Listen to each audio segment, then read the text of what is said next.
Hello out there to my witchy peeps. It's Friday evening and I have a quiet house for a change, so I thought I would make a quick video. I am going to be doing a book discussion on two of Jason Miller's books. One is called Protection and Reversal Magic, and the other one is The Sorcerer's Secrets. These two books, I'll just warn you, are somewhat more dark than some people are willing to get into. It goes into invoking certain spirits. There's some sigils and symbols used to invoke certain deities, spirits, and such. There's a lot about astral travel and things of that nature that some people wouldn't want to do. Some of you out there might be familiar with what a fetch is. It's like this thing that you make and you send it out to do what you want it to do. But I will begin this video by talking about whether or not people think, is a witch born or is she made? She or he, actually. Some people believe that witchcraft is a hereditary gift. In fact, some people believe that the hereditary aspect of witchcraft is actually biblically based. There's evidence in the book of Genesis, I believe it's chapter 6, as well as the book of Enoch, that witchcraft and people with magical ability are actually, their bloodline is descended from Cain. If any of you are familiar with the story of creation in the Bible, basically Adam and Eve gave birth, they had children. Cain and Abel were twins. Cain and Abel were, brother twins. I don't think they were identical. And when it came time for Cain and Abel to each present their gifts to God, God liked Abel's gift better than Cain's. So Cain, being very jealous and envious of his brother, when nobody was looking, or at least he thought nobody would find out or know, he slew his brother. So when God said, where's your brother? First he tried to hide it and deny it and said, I'm not my brother's keeper, how would I know? But he realized that God knew.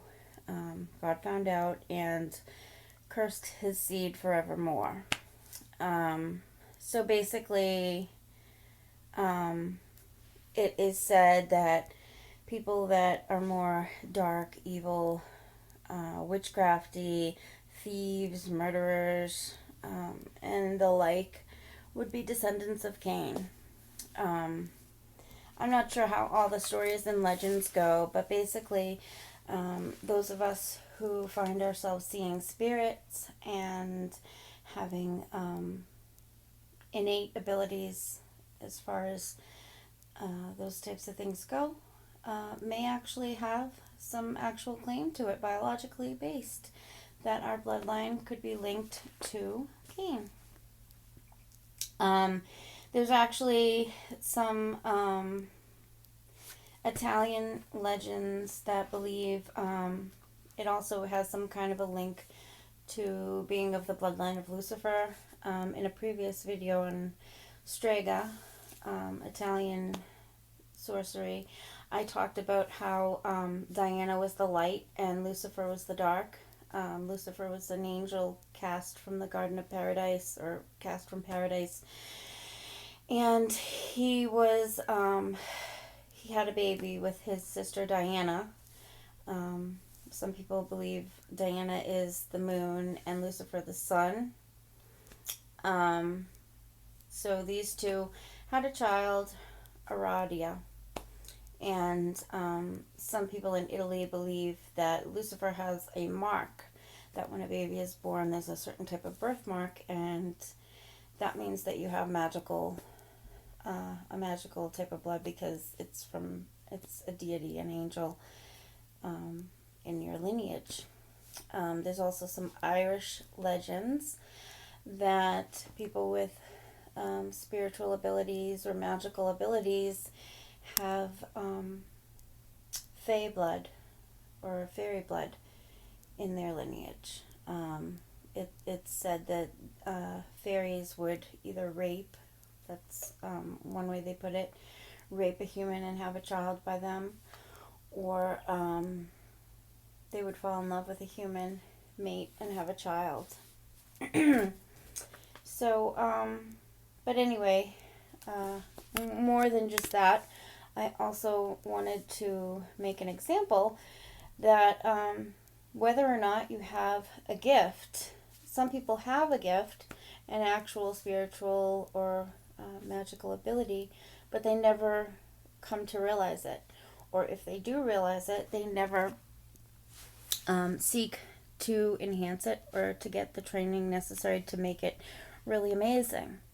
On the other hand, there's people who have no gift and read all the books, do all the meditations, and take all the classes and go to great lengths to develop a gift.